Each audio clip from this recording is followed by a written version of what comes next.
Yes, people, and welcome back to the Ram Stand. Apologies for the last live stream that I did. Something went wrong with the playback, so I did have to get rid of it. So it is a shame, but what can you do? What can you do? But we're here now. And we're here to talk about what's going on with Liverpool so far. So many good, so many positives, quite a couple of negatives, especially the Salah news has been dominating the streams, but so far, overall, Liverpool looks quite good. But before I get to it, I've got to ask you guys, like, comment, and subscribe to the channel. The most important thing to do, turn on your notification bells for any type of news that's going to come out, whether it be about Liverpool or the Premier League or anything along the lines of that. Make sure you get this out to your people. Get it to your mum, your dad, your uncle, your sister, your aunt, your uncle, your dog, whoever. Just get it out, man, and get this channel growing on our road to 500 subscribers. So let's get this out, people. But let's get straight into this, man. Let's get straight into this. And we're going to talk about one person and one person alone. Mohamed Salah. So as I'll present it to you right now, sources at Liverpool have claimed that there has been a bid of approximately £215 million for our right winger, Mohamed Salah, from ITTIHAD. The rumours won't go away. The club won't go away. It's what it is. Liverpool, they're going to try their hardest to get that main man, if you guys can see it right here. So, breaking news, ITTIHAD are preparing to launch a world record £250 million bid for Mohamed Salah to test Liverpool's resolve one final time. The belief is that because the Saudi Pro League transfer window closed on Thursday, it gives Al-Ittihad plenty of time to sign the most famous Arab player in history. Well, first things first, I've got to say is ridiculous how it's come to the last day of the last couple of days of the transfer window. Everyone knew Al-Ittihad and Saudi Arabia's infatuation with Mo Salah. Mo Salah is obviously Egyptian and is a well-known person within that area of the world, and him being a part of the Saudi Pro League will help boost the sales of that particular league. It's no surprise that they want him, and the demand for the player is palpable. You could tell. But the fact that it's come on the last couple of days of the window, and most importantly, is after our transfer window closed, is ridiculous in my opinion. It's absolutely ridiculous. Like, taking us for mugs. How can you possibly believe that you will be able to prize us away of our most important player and arguably our best player in our team for £250 million? It's absolutely ridiculous. And it's just simple as that. Ridiculous and nigh on even foolish of you to think that you could expect a club like Liverpool Football Club to get rid of their best player for a certain amount of money when we don't have a replacement available, maybe until January. And even then is a big risk, because January we won't be guaranteed that we'll be getting certain players. We might get a guarantee we're going to get a right winger. So it's ridiculous. But the ridiculousness with Liverpool, I can guarantee you someone like Liverpool would agree with something like that. And I wouldn't be surprised if they put up a bid for £250 million that Liverpool will accept it. It's big money for a 32-year-old. And with the model that we run, the sell to buy model, where we ask ourselves, is he worth that amount of money? And is it possible that we could generate that money to other areas of the pitch? Could we buy another centre back? Could we buy another right back? Could we buy a right winger? Could we buy other places across the pitch? That's how FSG run their model, and something like that would intrigue them a lot. And I can't categorically guarantee you that Liverpool will straight out reject it. If the Saudis, and especially Al-Ittihad, put in a bid for around about 200, maybe even 215, 275, maybe even circa 300, they will hear it out. They will definitely hear it out. Minimum 250, they will hear it out. And that's a big worry because we don't have a replacement available. We don't have a replacement of that level. And a player that we're going to get to replace Mo Salah on that right wing would be a massive risk. A massive risk. The only player, in my opinion, that we could have got for a relatively decent amount of money and would have been a great deputy for Mo Salah, Moussa Diaby. But sadly, Moussa Diaby has moved off to Aston Villa, and he's showing his talent over there, man. And it's sad to see. It is really sad to see that Liverpool couldn't get that deal done and they couldn't get a capable deputy for Mo Salah. But I want you guys' thoughts and opinions on Mo Salah. You know, I want your guys' thoughts. Would you sell Mo Salah for £250 million? Would you sell him for even 270? Maybe 300? Maybe even asking £400 million because of the foolishness of how far gone the transfer window has happened. The fact that we can't get a replacement and the nuisance that the Saudi League have done in putting a bid after the transfer window's complete for the Premier League. Maybe you prefer something along the lines of that. Big up Sarvin, and he says, for that price, yes, we should sell. We will never find another Mo Salah. Got to find a new talent and build them up. That's a fair point. Like I said before, it's a fair point. You know, that is a lot of money. 215 to 250 is a lot of money. But I have to ask you this. Can Liverpool afford to lose their right winger and their talisman up until January? And even possibly, even if we don't get him in January, can we possibly afford to have him there until the end of the season? And could we afford to even have the amount of time for the player to come in and have his moments where he can't score, he can't assist, or he can't contribute? It's a difficult one because the right wing market, there's a lot of talented players out there, but there aren't many players that could be like Mo Salah. There can't. That, in my opinion, I don't think there's a lot of players like that. Big up BW, big up Ram. If we sold Salah next summer, how much do you think we would get? Not that I'd want that, but you never know. Salah will feel eventually. If Saudi Pro League don't stop going in for him. That's a good question, man. It's a good question. You're thinking there will be a significant decrease in the transfer. You're thinking of 215 right now, maybe half that, or maybe even half that. I'd say around about 187 million, probably 80 million pounds if it's next season. But that's my opinion. I mean, I'm not a negotiator. I'm not a guy that looks at the market like that. I know a significant decrease in market value and all that kind of things. But Liverpool may have another plan up their sleeve. Who knows? Big up KVJ and big up Ensman TV, big friend of the channel. What's your guys' thoughts on Mo Salah leaving, man? What's your guys' thoughts? I know it's a tough look. It is a very, very tough look for us. And it's got to take a lot of resolve to reject that kind of money. And I'm not sure whether FSG is up for that. I truly, truly am not. But even then, say in a hypothetical situation, Mo Salah does leave and we need to look for a replacement. Who are we going after? Who are we going after that could fill in the boots of Mo Salah? Because personally, for me, Moussa Diaby was the guy to fill in the boots. Pace, skill, ability, dribbling, end product at times. Yeah, that's how I see it. Big up Jerry James in the house, man. Big up JJ. Obviously, big friend of the channel, helping me share all this stuff out there to all the people. Ensman TV right here saying next summer I'm cool this year, but not. Next summer I'm cool with, but this year I'm not. I'm the same. It's just that we would have enough time to find a capable replacement. We can't get a replacement right now. In my opinion, we can't get a suitable replacement from now until January or even the end of January. And even then, will the club be willing to let us hear him out or even get those kind of players? I don't know, man. I really, really don't know.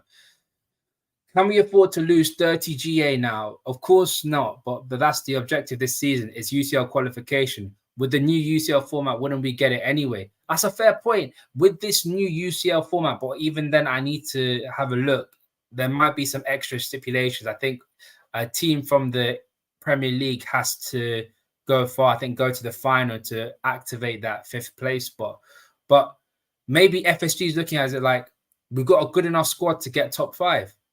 That means we could get UCL qualification. And if we get this money now, we could reinvest it in the other squad. Maybe that's the way they're looking at it. BW here saying Kvaratskhelia maybe and Bastoni, I don't know, don't want Salah to leave. That's the thing. Kvaratskhelia, talented player, talented player, but we've seen him on the left-hand side, but do we know he could replicate that on the right? I know certain players in football are very much used to playing on one side, and the other side, they're not really that great. I'm not entirely sure. Thing we could do with money in Jan, Diaby was the one. Like I'm saying, me and Callum, big up Callum from Coppish and big up the boys from Coppish. Diaby was that guy. You're talking about a guy that could play on the left, the right, has the pace, has the dribbling ability, has the technical ability at the same time, and has a little bit of output. But Aston Villa got him. BW saying, for next season, if Salah goes, maybe. I really like Bastoni. I think Bastoni is an incredible centre-back, and I think he will become one of the best centre-backs in the world, in my opinion. Kvaratskhelia, I can hear it, but again, there's always going to be that element of risk. Like we said, the right-wing market at this moment for players that are around 23, 24 is just not there. There's a lot of good 19, 18-year-old right wingers that can become world-class, but then you're going to have to pay for potential.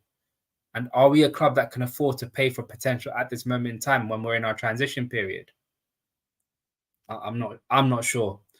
And saying we can't replace him till the summer. Teams will know we have big money after the sale, so teams will hike the prices for players. Possibly. Like, and people already hike up the prices for all of the players when Liverpool come calling.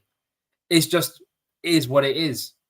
Liverpool are a team that whenever they come calling for a player, the team that are selling the player must be like, he must be a good player. If Liverpool come calling, this must be a very, very good player. So they add a 10, 15 million pound extra on top of the original price tag. That's how business works, man. If you build a reputation of doing good business, then you get stuff like that, man.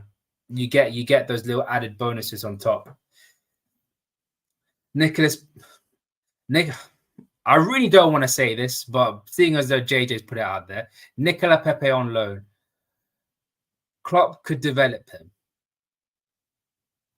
Moving on, as like En said, Jerry is trolling. Maybe we bring in Trindage in January and push Szoboszlai further up. Maybe that's a lot of people have been saying that. I know JJ has been championing that. Maybe we've already got that replacement in right now in Gravenberch. Maybe Szoboszlai is going to be playing on the right wing and Gravenberch come in and does the job in centre midfield. Maybe. But if we do that, we lose something in midfield. We lose that output that we get from midfield. We lose the quality that we've been desperately asking for such a long time. You know, it's a risk. It is a massive risk, you know. We've been crying that Henderson's not had the technical ability and the quality to take us further. But seeing as though we signed Szoboszlai, who's meant to be playing that position, and yet we're going to be pushing him back to the right wing and more or less doing the same thing. Again, what's the actual point of the original transfer then? You know? That's the way I see it, man. That's the way I see it. But moving on from Salah, I'm going to go to something a little bit different. And I think it's got a little bit of traction for no reason as well. The Gravenberch has rejected the under-21 Netherlands Dutch national team, which, in my opinion, I really don't think is a big deal. But it has become a big deal for some reason. Pick up Josh, who's a really reliable Twitter account on Liverpool news. The Dutch manager, I don't want to say his name, I don't want to butcher his name. The Dutch under-21 coach is basically saying, I hope Ryan Gravenberch will learn from this. So next time he'll be called up again if he performs for Liverpool. It doesn't mean he'll just be called up again. He needs to learn from this. Well, actually, I haven't put it up for you. That's a rookie error. Rookie error on my part. I apologize, people. I do apologize. Here we go. as I said, hope Ryan Gravenberch will learn from this. Next time he learns for Liverpool, and it doesn't mean he'll get called up again. He needs to back up his ideas, basically. And look, I get it and I don't get it at the same time. I get it from Gravenberch's point of view. It's for the under-21s. It's not for his national team. It's not for the senior team. It's for the under-21s, where he feels as though he's better than what he is. And to be fair, you could argue he is good enough to play for the Dutch senior team. I think he's developed a bit of a reputation with the Dutch national team.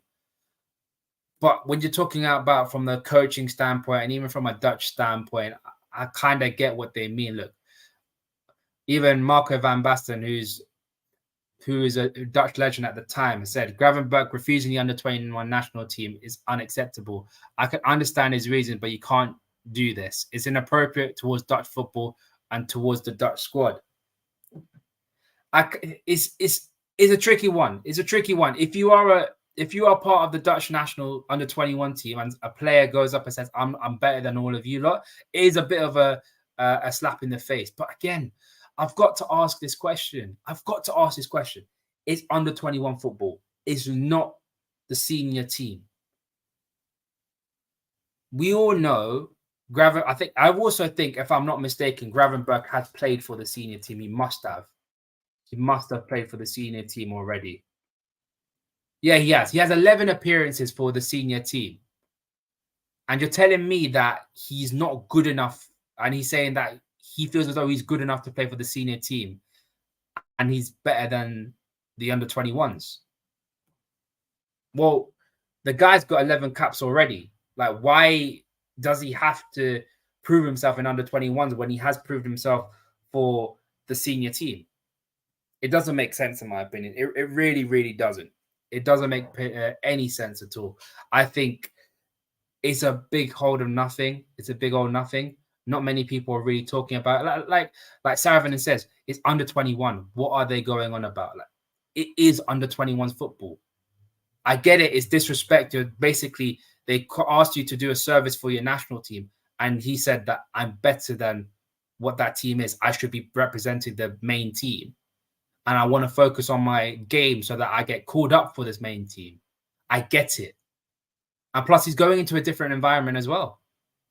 I think it's just, again, a big load of nothing. I think it's the case of he's a new signing for Liverpool. He didn't have a great time at Bayern Munich and he wants to prove himself. I can understand it. If he was talking about the national team, then it's a different story. Completely different story. I think if we reject the main national team squad, the seniors team, then you can't excuse that. You can't say anything of, it's the senior team, is this the under-21s is not that important. The games are important. Representing a national team for the main team is something that every player should strive to achieve. And under-21 football, seeing as though you've already got 11 caps already, it makes no sense, in my opinion, why everyone's crying about it. It's more he wants to work on his fitness so he's ready for when Liverpool is back. He didn't turn them down because he thinks he's better than them. Possibly that. It is possibly that, and probably most likely that. But if you're looking at it from a Dutch standpoint and from Dutch football's point of view and the coaching standpoint, they will see it as like, he's turned his back on us and all that kind of stuff. Where it's most likely, on from his point of view, is this. Everyone knows playing for Liverpool is the most demanding team in the world. You have to be at a certain level to play for them. You could have all the technical ability in the world, but you need to have the fitness. You need to have the drive. You need to have the mentality. You need to have the fundamentals. Maybe he's working on that so he could become a better player and be a more useful asset for the Dutch team. I think it's just rivals stirring it up as well. I think because he is a new signing and obviously rivals want Liverpool's new signings to do badly, they will jump on this kind of thing. But again, it's a big old nothing, man. It's nothing at all. And I think people are just trying to wind up Liverpool fans and trying to put more pressure on the guy where he doesn't even need any more pressure. I think it's just nothing. It's just a whole load of nothing, in my opinion. But on to other news. I want to talk about something more positive. On a more positive note, Liverpool start to the Premier League season. So far, if I can get it up for you people, you lovely people, Liverpool have started the season in tremendous form. Actually, you don't need to see my face. I'll zoom in as closely as possible so you guys can see it. There we go. So, as you can see, Liverpool are ranked 3rd in the league with 3 wins and 1 draw. What a start. Probably the best start you could have, other if you're not Man City. Obviously, Man City's won all 4 of their games. You could argue they've had the easiest run. They didn't play many teams that were of a level. You could argue Fulham and possibly, who else did they play? Newcastle as well. But other than that, they didn't really play anyone of note. But if you're talking about starts, and people have been questioning Jurgen Klopp and Liverpool for the start of the season, what a way to have a start. Being 3rd in the league, behind on goal difference by 1 goal difference, a commanding win against Aston Villa, a 2-1 comeback against Newcastle as well, and a solid victory against Bournemouth. The only downside was that first game against Chelsea at Stamford Bridge, which I would argue we didn't play well at all. And I think I did give some criticism for the team. But other than that, what a way to start your Premier League campaign, and what a way to start your revival in the Premier League. I think we have the 3rd best midfield in the Premier League now. You could argue we have a better midfield than Arsenal. Possibly. What the players that we came in and have done a tremendous job. Szoboszlai has come in, had an incredible start, not only from an offensive point of view, but a defensive one as well. He's been solid defensively.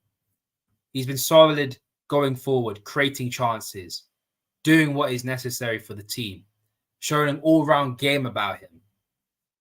It's incredible. Big up John Conway in the chat, man. Big up. But we took looking at the matches as well. Obviously, our first game against Chelsea wasn't great.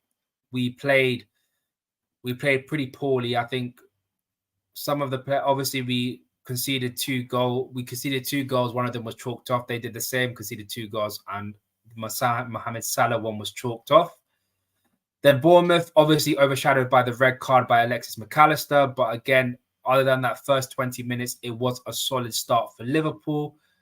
Then the Newcastle game where Darwin Núñez decided to turn into Fernando Torres of 2007. And obviously the Virgil van Dijk red card. And then a commanding victory against Aston Villa where I would not have faulted any single player in that team. It's an incredible start. I don't think any person, whether you're a Klopp hater, a Liverpool hater, or a Liverpool fan, Liverpool stan, Klopp stan, whatever, everyone who watches the Premier League have admired Liverpool's start. Everyone in the Premier League have admired how they come again, and they decided to play expansive football and decided to destroy teams the way they have. And the results that they're getting as well is a massive benefit. You know, the results that we got against Villa, I think the Villa one was the big standout. The fact that we beat them 3-0, I think is a team like Villa as well, where they have had caused problems for many teams in the past. They did cause a problem for us last season. A team where everyone expected us to have a tough game. People expected us to draw. Some even people expected us to lose. But the way we defeated them and the way every single player in their team had an amazing performance just speaks volumes. And to end before the international break the way that we did could build more confidence for the team. More confidence. And more of that, the better. The more of that, the better. I would say only Man City and Arsenal have a better midfield than us now. I think if you're looking at from an overall depth point of view and a more balanced midfield, you could argue that. I still think someone like Kai Havertz in your team will be a hindrance more than a benefit for any team in the world. I made my stance on Kai Havertz very clearly. I think Arsenal should have done better, and I think Arsenal should have gone and got our boy Dominic Szoboszlai than get Kai Havertz. But obviously, Szoboszlai wanted us more than Arsenal. But it is what it is. We've done well despite the horrendous refereeing. This team reminds me of 17-18. Yeah, man, it does. I think we still haven't fully shored up defense. I still think we still need to tweak a couple of things here and there just to make us even more sure. But yeah, we look really good. But except we have a really good goalkeeper in our team. Well, the best in the world. We don't have someone like a Mignolet or Karius in goal. So it all bodes well for the next up and coming season. But I've got to ask this question to the chat. 11 people in the chat. Big up. Make sure you like, comment, and subscribe, and turn on your notifications as well. Could Liverpool possibly challenge for the Premier League title this season? I want a yes or no in chat. Could we possibly challenge for the league title? My personal opinion, I don't think we will. I think City still are at a level that we still need to branch our way forward. But could we possibly challenge? A lot of City fans have been saying, big up Nobbins, big up Daps, and big up Patrick as well, the City fan. They've all been saying, I'm not worried about Arsenal. I'm not worried about Arsenal in one bit. Even Hamza has been very vocal about this. Obviously, big up Igawa and big up Hamza. Big up Igawa Talks Football, where we do our streams. Hamza's been always saying, Liverpool is the worry. We are not worried about Arsenal. It's Liverpool. Liverpool know how to win. Liverpool know how to get results. Liverpool have strawed out the midfield. Liverpool have Jurgen Klopp. That's what he's always been saying and been maintaining for a very, very long time. So I've asked the chat. The chat have given me their opinions. Big up Gary Richards. Tally ho Rams. Liverpool can get maximum points from the next 4 games. Possibly, I still need to have a look at them games. We'll get to that later. Kingsman said no. N saying yes, we will. Savanen says yes, we can challenge. Kingsman obviously saying they'll still think we need a new defender. And obviously Jerry's saying here, did we get lucky? Do you think we will improve Spurs soon? That will be the big test. Yes, Spurs will be the big test. Spurs will be a big test, but it does depend. It does depend. I do not get the Kai Havertz transfer and they play him out of position. Look, as Lewis would love to say, big up Lewis. Kai Havertz is a false footballer, man. False footballer. Depends on if opposition level in City versus Arsenal. Yeah, it does depend if they do play at a certain level. Big up Mons, big up Big Six Bands as well every single day of the week. It does depend on how opposition play against City and Arsenal. I think Arsenal were a little bit lucky against United. I think obviously they scored a last-minute winner with Declan Rice and obviously Gabriel Jesus. But there were a couple of moments where Arsenal could have got penetrated and could have got beaten. But Man United couldn't take their chances. So it's one of them ones where you're like, are Arsenal really the team that could challenge? Maybe all the City fans have a point. Look, the only people that can best judge us is probably City fans. The only people that can judge who's the best competition for City are City fans. They have obviously an unbiased view because they are literally looking down on every single team. But they have the best view. And maybe they have a point. Maybe. Big up Velv in the chat. Big up Gary Richards. Liverpool will challenge. Andrea will sign in January. He is the out and out 6. Oh, I want to say he's a 6. I would say he's more of a Thiago replacement, but possibly. Again, I'm a big fan of him. I think he could be a very, very decent player. I do think he could become sort of like a Juninho player was for Middlesbrough. Obviously, not at the same level. I don't think they're at the same level. Who knows? They could be, but not similar type of players, but could have the same impact. Vel says, Ram, remember I said Jones should start over Endo. You did say that. And I think it did work out well. I think that Aston Villa allowed us to have a lot of possession. I think McAllister had a really good game. And look, I have to give you your flowers, man. You were right. You did say Jones should start. He did start, and look what happened. We ended up winning.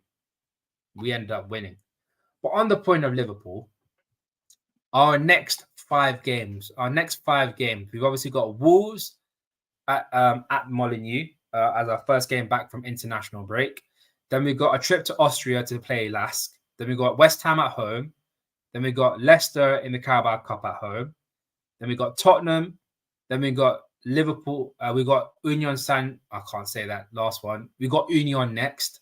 And then we got Brighton at the Amex Stadium. Out of all the Premier League games, we'll go to Europa League next. Out of Wolves, West Ham, Tottenham, and Brighton, our next 4 games in the Premier League, how many points are we getting? Just a rough estimate. How many points are we getting? In my opinion, I think expectation-wise, 3 points against Wolves, 3 points against West Ham, a draw against Tottenham, and a draw against Brighton. If we get those results, I think it'll be a decent run. A decent run. Coincidence that Trent can work properly with Jones. They have some scouts chemistry. Maybe, yeah, possibly. What I liked about Trent being in that position was that he was playing as a right defensive midfielder at times. And me and Cal have been crying about this for a long time. Why not a double pivot of Trent and Mac? It could work. It could work. Trent injury out for 2 weeks. VVD should be back. Konate not sure. We looking at a back four of Robbo, VVD, Matip, and Gomez. Possibly. Is that good enough though? I'm not entirely sure. P.S. Gravenberch will be turned into a DM like Wijnaldum. I did say this. I have a feeling that Liverpool and Klopp will be going for more of a total football kind of view. If you can play as a centre midfielder, and if you have the attributes to play as a defensive centre midfielder, you can play as a DM. You can play as a 6. I did say that. I think they would go along the lines of that. West Ham will be a hard game. West Ham will be a hard game, but it's at Anfield. So that gives me a little bit more confidence that we could get the 3 points. I think we can get 12, but more likely 10 points from those games. I think, look, we have to, I always go in the mindset we can get 12 points from 12 out of 12 points. But if we're looking at Tottenham's form, I know we have a good record at Tottenham. I'm still a little bit skeptical that we could either lose or draw. I still will be optimistic. I think it will be a draw. But Brighton as well, I'm a little bit skeptical about them. We don't know which Brighton will turn up. It could be the one against West Ham or it could be the one against Newcastle. Who knows? 10 points, 3 wins and a draw. And the draw will be against Brighton. Interesting. So you don't think Tottenham will be a tough game with Ange? Remember, is that the Tottenham Hotspur Stadium? So it won't be at Anfield. It will be away from home. And that feel-good factor at Tottenham, you have to factor all that in. That's why I'm not too confident on us getting a good result against Tottenham. But that's my opinion. The way Klopp wants to play at the moment, you don't necessarily need a DM, meaning you can put Ryan to occupy. Look, the best way to defend if you don't have any good defenders, occupy space. That's the only way you could defend. Occupy space and stop players from playing at a certain point. That's how you defend. In layman's terms, literally, occupy space, occupy positions, stop them from passing, you're sorted. That's how it is. But obviously, football's a lot more complicated than that. There are 2 teams, the Prem team and the Europa team. That's a good point. A very good point. I love how Endo analyzes his game after the match. He always identifies what he needs to improve on. Of course, as every single player should do, they should analyze where they can improve and where they could get better from every week to every week. But again, like I said, 10 points from the Premier League. But also, I want to touch on the Europa League and the Cup competitions as well. Look, obviously, we got LASK at Austria, Liverpool. We've got Leicester at home in the 3rd round, and we got Union at Anfield as well. As I said, expectation-wise on the Europa League, we've got to win it. We've got to win the Europa League. I mean, not because we are Liverpool Football Club, it's because we have the best team in the Europa League at this moment in time. And I put our team up against any team that comes from the Champions League that will come down to the Europa League, even if it is Sevilla. Look, I'm not going to buy into the whole Sevilla have the Europa League by the neck. That's their competition. West Ham beat them a couple seasons ago. And they were lucky, a little bit lucky against Roma. Obviously, you need a little bit of luck in the tournament. But a team of our quality and a team that of our winning mentality and our know-how to win these tournaments, we should be winning it. No excuses, in my opinion. No excuses. Spurs are too chaotic and fun to watch, but I think we can shut them. Possibly. But will that chaos be a problem for us at Tottenham Hotspur? I think that chaos won't be a problem for us at Anfield. But again, it's Tottenham. Is that Tottenham? The feel-good factor is back. Everyone loves Ange. Everybody loves Ange. Everyone loves the style of football they're playing. Everyone loves the team as well. They love Maddison. They love Son again. They love Bissouma. They love, obviously, I don't know if Bentancur's played, but they love Bentancur. They love Kulusevski. It's, you know, it's difficult. It's difficult to predict. It is very, very difficult to predict. Darwin will be vital for the run coming up. 100%, man. 100%. Every player got to play their role, whether it be Diogo Jota, Cody Gakpo, Darwin Núñez, Ben Doak, possibly Mo Salah, Szoboszlai, Curtis Jones. Every player in our team has to play their role. If we want to challenge on all fronts, every player must step up. The reason why we'll challenge for the quad, because every player stepped up in every competition and took the game when they could. That's how we challenge for the quad. We need to have that mentality going into every single season. Winning breeds winning.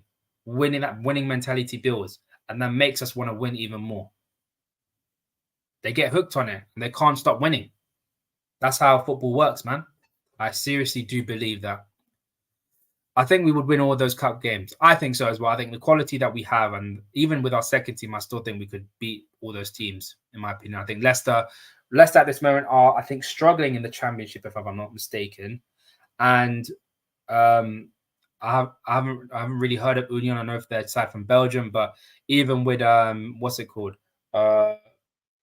Even with Lask, I've heard of a couple of times that did play in the Champions League, if I'm not mistaken. I still think we're good enough to beat those teams.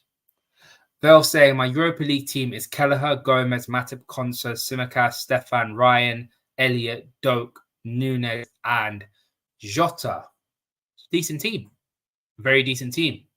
The front line is very good. The midfield is a little bit okay. Midfield's okay. You got a little bit of experience and a little bit of hunger through the youth. The back line is left a little bit left to be desired. Obviously, Gomez playing out of position. Konsa is a relatively new player. Tsimikas, I'm not really too convinced on Tsimikas. And obviously, Kelleher, we know how Kelleher is about. It's a good team, man. I think with that team, it should be expected to finish first in the Europa League group stages, in my opinion. I think if we put that team out, the expectation is in the Europa League and in the League Cup, they've got to win. They've got to win every single game. That's the expectation. That's the expectation of playing for Liverpool, man. I'll be real. Any offer comes for Thiago in January, I am taking it. But will an offer ever come about? Will an offer ever come for Thiago? They will pay his Bosman. They'll pay a Bosman. They'll do the Bosman rule where they'll pay for the contract. They'll buy the contract out and they'll come in the summer for free. That's how I see it, man. That's how I see it. But people, another short stream. I appreciate you all coming along and giving your thoughts and opinions. I will try to be doing a lot more of these streams because obviously international break, not a lot of news. Try and keep up on every single news. Probably will be a lot of videos. Once Liverpool come back to playing football again, I'll be doing a lot more live streams, people. But remember to hit the notification bell when you need to. If you want to catch up on any Liverpool stream that is coming out on the Ram stand, make sure you like, comment, and subscribe to the channel. Obviously, trying to get to the 500 subscriber mark. If we could do that by the end of the year, it'll be a massive, massive thank you to all of you lot. But yes, big up KVJ in the chat saying I second that. Big up Velv, big up BW, big up Gary Richards, big up Saravanan, big up Kingsman, big up JJ, big up Big Six Bands. Obviously, I said big up JJ, big up Ends as well. Big up everyone in the chat. I appreciate the time of you lot taking your time out to watch my content. I will promise I will do I'll do more content on this channel.